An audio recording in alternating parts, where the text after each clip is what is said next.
Whether or not you think that Breaking Bad has a claim to being the best television show of the post-Sopranos era, I think a case can be made that it's the best looking. For 5 seasons, Vince Gilligan and his cinematographer Michael Slovis cultivated an expressive, eccentric, and scrupulously slick look that stood apart from other narratively or thematically similar TV dramas. Breaking Bad's imagery was cinematic in that it displayed a belief in the ability of single frames to convey emotional and intellectual information, even if it's on the scale of a small screen. Sometimes the show's color-coded production design and inventory of symbolic objects could seem heavy-handed, but at the same time, there was always an impression of thoughtful and mischievous showmanship. Every directorial choice on Breaking Bad is calibrated to serve or heighten the pulpy material. And because you're dealing with a show about a protagonist with a massive ego and delusions of grandeur, there's a context for the way that the show's aesthetic works. There's a stylized megalomania built into Breaking Bad's DNA on a molecular level. I'm not sure if these are necessarily the 12 best shots in the history of the show. That's something that you can argue about, but when you do take them together, it represents a really startling and impressive mosaic of image making. I'm Adam Nayman, and these are the 12 best shots of Breaking Bad for The Ringer.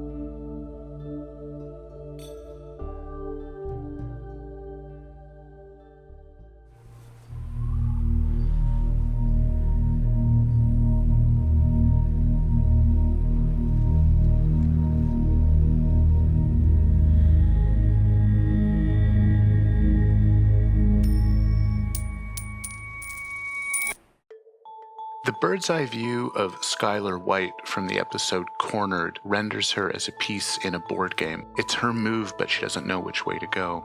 It's a very inspired use of the famous Four Corners Monument that marks the quadrupoint of Arizona, Colorado, New Mexico, and Utah. The visual here transforms it from a locus of American community into a symbol of one character's paralyzing indecision. This shot comes in the aftermath of Walt's iconic speech about being the one who knocks, which is probably the most explicit, chilling affirmation of his villainy and shows that he expects that his wife is just going to buckle up along with him for the ride. Skylar's plan to flee is understandable, but it's also futile. She wants to go, but she can't, and the circular shape of the monument as seen from above comes to represent a new cycle of entrapment and despair.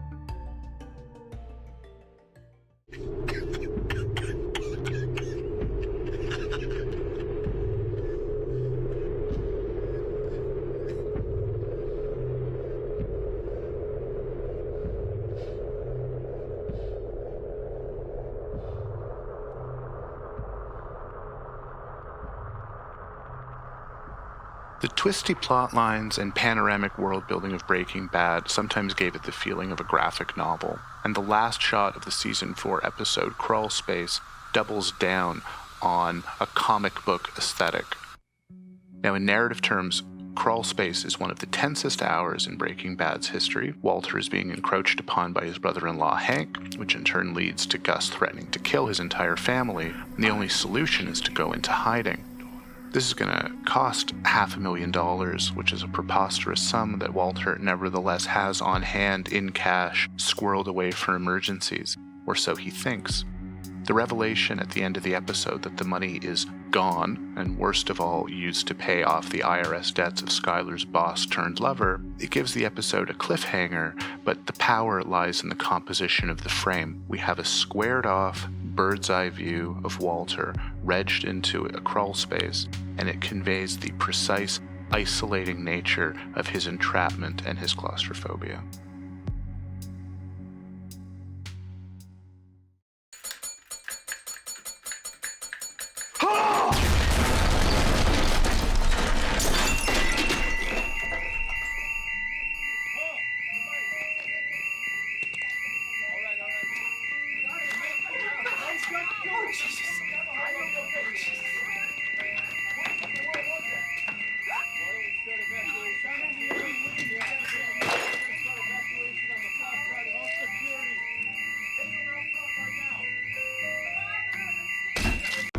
So when Roy Scheider shot the compressed air tank that the shark is chewing on at the end of Jaws, he didn't just save Amity, he inaugurates this great tradition of an exploding bad guy. A couple of years later, Brian De Palma blows John Cassavetes up at the end of The Fury. The Coens do the same thing to The Demon Biker, The Apocalypse, and Raising Arizona, and now you have this great trope. The calculus of the exploding villain is that the more formidable they are, the more terrifying they are, the more fun it is going to be to see them come apart at the seams. And that's why the death of Gus Fring, played by Giancarlo Esposito in the season 4 episode Face Off, is so good. Gus has been lured into a confrontation with his old nemesis Hector Salamanca. Hector's wheelchair has been fitted with a bomb that's set to explode. Gus is a character who has always managed to escape his fate. He's seemed sort of invincible, and so when he staggers out of the room after the bomb goes off, we wonder for a second if he could have possibly survived. And then the shot reveals its wit. We see him head on, his face has been half blown off, and it's like he's divided for us visually between the character's fastidious side and something much uglier that lies underneath. It's a very funny shot, and it's one of the most satisfying moments in the history of the show. Hey, Sky, maybe it's time to get out now. What do you think? Skylar? Hank asked you a question. You need to get out. Skylar? She's gonna come up, right? She has to. There is a lot of significant swimming pool imagery in Breaking Bad. Over the course of the show, there's multiple shots from underneath the water showing Walt fishing things out of his pool, a dirty Band-Aid, a bedraggled teddy bear.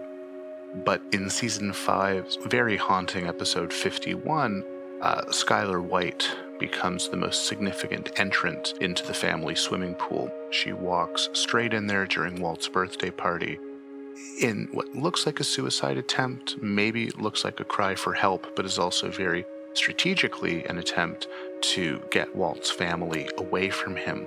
So there's multiple levels going on dramatically. Visually, it's just gorgeous. It's shot from underneath, it's backlit through these deckside pool lights, and it transforms Anna Gunn into this hovering, angelic figure. She looks very similar to the blue fairy at the end of Steven Spielberg's AI. And I like to think that the ethereal quality of the image, the beautiful quality of the image, maybe represents Skylar's idealized version of herself in this moment, as if she's sacrificing herself and trying to baptize herself to get clean of her husband's dirty money and dirty empire.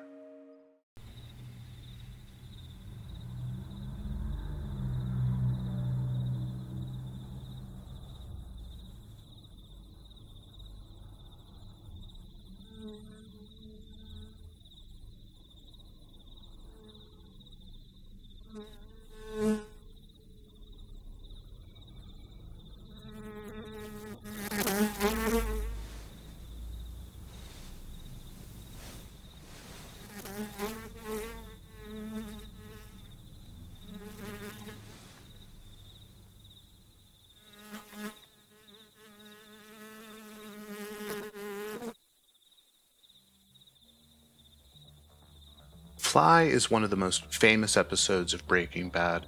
It's Breaking Bad's stab at the idea of a bottle episode, something that takes place all in one location, almost in real time, makes a gimmick of not leaving that space ever, with great flair that sort of elevates this simple scenario of Walter and Jesse trying to capture and kill a housefly before it gets into the mix at their lab. The episode has a very slyly underplayed anticlimax where Jesse, after a lot of effort, ends up swatting the bug to death, but sort of the coda to the episode suggests that nothing has been dealt with. We have Walt staring at a fly perched on an orange smoke detector light. It indicates that his troubles won't be so easily solved.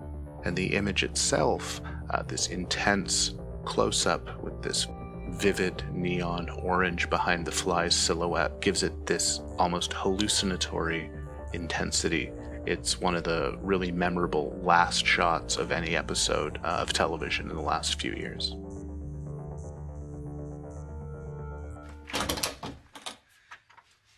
Hi. How can I help you?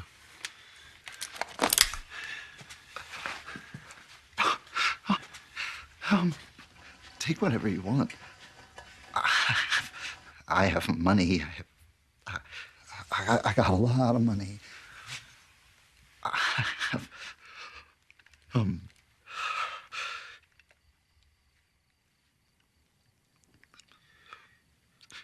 Please, don't do this. You don't, you,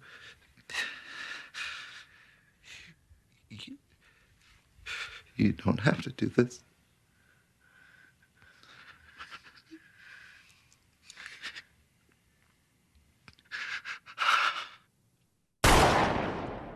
So Breaking Bad is absolutely about the moral implosion of Walter White, but at its best, the show was also a survey of all the collateral damage that gets done in the process, and the transformation of Jesse Pinkman from sort of just a stoned high school wastoid into a stone-cold killer is one of the blackest marks on Walter's transcript. After failing Jesse as a student, Walt systematically goes about destroying any promise the kid might have had over the course of their meth-making relationship, and convincing Jesse to preemptively kill Gail Bedecker in the season 3 finale Full Measure might be the most heartless bit of manipulation that he ever did. Not only when you factor in the fate of the victim, because Gail is a relative innocent in Breaking Bad's universe, but also the way that it fully demagnetizes Jesse's moral compass. It's a point of no return. And the shot conveys this so wonderfully with a focus shift.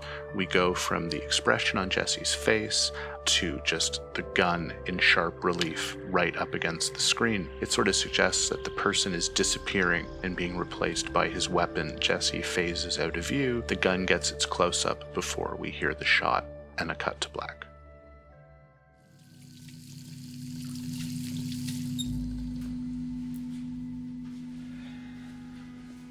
It is absolutely a cliche to have a tortured character look at themselves in the mirror in a time of crisis or anguish, and yet director Michelle MacLaren makes this work in the season 5 episode Gliding Over All. Here we see Walter looking at his distorted reflection in a dented restroom paper towel dispenser, and the image seems to externalize something inside of him as he's seeing himself as the monster that he actually is. But it's also more than that, because if you've been paying attention to the show, that paper towel dispenser is also a returning character. Walt punched it way back in season 2 in the episode 4 Days Out. In that episode, it was a violent outburst in what should have been a moment of relief. He'd been given news that his cancer was in remission, but his response indicated that the last thing he wanted was to recover. So the shot in Gliding Over All is sort of a payoff to that, it's a punchline to that, and it shows something about the passage of time and the way that it's deepened this character's moral and physical decline. I also just think it's funny that in the intervening time, no one has replaced that damaged dispenser, which is a very good summary of a universe in which nobody is accountable for anything. Sofort, Herr Schuler. Öffnen Sie! Herr Schuler!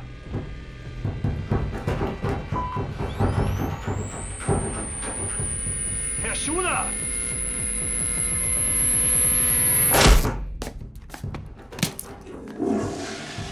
Here's a very interesting bit of trivia, which is that every Stanley Kubrick movie after Lolita has a key scene in a bathroom. Kubrick was picking up on something that Alfred Hitchcock had done by the taboo depiction of a toilet in Psycho, and he ran with it. He knew that there was something voyeuristic and menacing about putting bathrooms on screen when they had traditionally been a private space. The cherry red accents in the bathroom that serves as the backdrop for the cold open of Madrigal, the color scheme is very much indebted to The Shining, especially the scene where Jack Torrance talks with the demonic butler in the Overlook's bathroom. Both sequences are drenched in red to suggest that there will be blood. The stylization in Madrigal is obvious, the homage to Kubrick is obvious, the scene is very funny, even the toilet paper seems to be sort of crimson red, and the choreography of the character's suicide, he kills himself with an automatic defibrillator, doesn't just pay off the visual clues, but it also ranks very high in the Breaking Bad canon of just startling deadpan violence.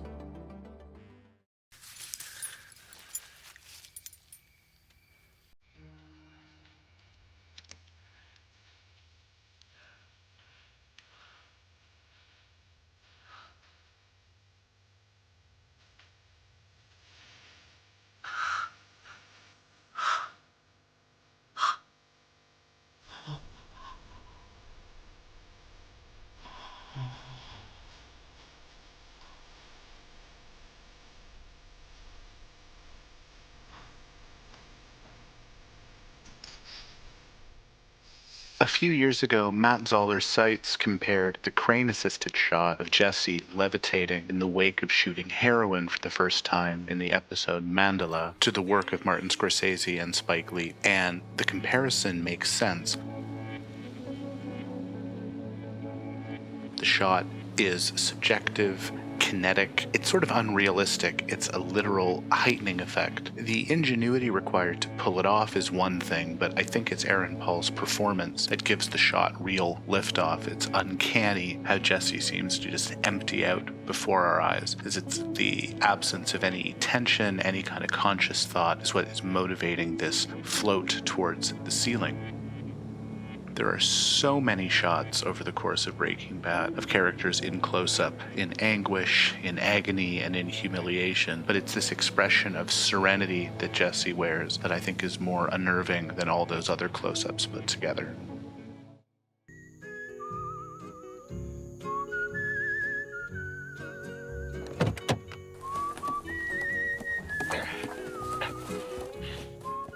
Percy Shelley's poem Ozymandias is a meditation on hubris. It's about the idea that the mightiest rulers are going to fall, and they'll only be remembered by the traces they leave behind. And there's a blend in this poem of grandeur and abstraction that makes it incredibly resonant, to the point that a lot of contemporary storytellers keep integrating Ozymandias into their own work.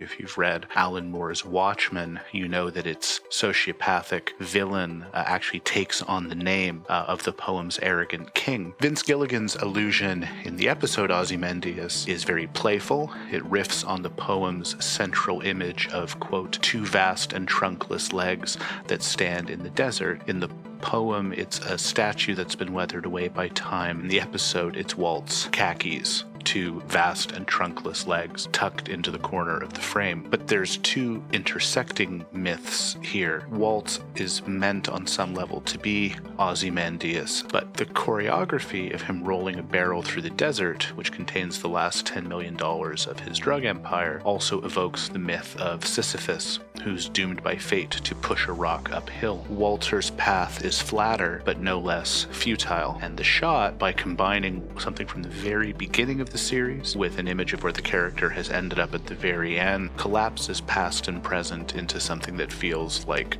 purgatory and achieves a symbolic perfection. So this, I would say, is how you start a television series. This mysterious, whimsical, abstract image taken from the very beginning of Breaking Bad represents an early high point in one of the things that Vince Gilligan will do throughout the show's run, which is defamiliarize the everyday, show banal or unimportant things in a very stylized way. At the beginning of the series, this image is a complete non sequitur, to the point that it almost seems like a surrealist canvas, and it piques our curiosity about these pants and who their owner might be and how they've become parted. Walt losing his pants is the first in a series of abject, hilarious humiliations that get visited upon him, but it's very clever because his pathology also has a lot to do with worrying about who figuratively wears the pants in his household. So yeah, a non sequitur image that comes out of nowhere, but also sort of very delicately woven into the series' various subtexts. I'm sorry, Mike. So no less than Gus in Face Off, Mike Ehrmantraut gets a death worthy of him in the 5th season episode Say My Name. And it's not a grotesque, cartoony, gory send-off like Gus's. It's a moment of very gentle, poetic contemplation. Jonathan Banks' ability to convey a core of thoughtfulness in a hardened, precise killer was always one of Breaking Bad's true aces in the hole. Why it was so nice to see him come back and play the character again in the prequel series Better Call Saul. And he, again, gets an ending worthy of him. We feel maybe that Mike has finally found peace, even though he's probably very mad at himself for letting Walt get the drop on him and kill him after several seasons worth of kicking Walt's ass every chance he got. And you have a show that is made up of so many flat, arid, lonely desert vistas, and then suddenly you get this lake, mountain, tree trifecta, and there's this sense of respite and reprieve and, again, peace. Seen from a distance, Walt and Mike could be two friends resting in the middle of a hike, but their placement within the frame side by side does something else more sinister. Both facing the same way with their bald heads, they look like twins. And we know that before long, Walter is also going to be staring down the reality of his own mortality.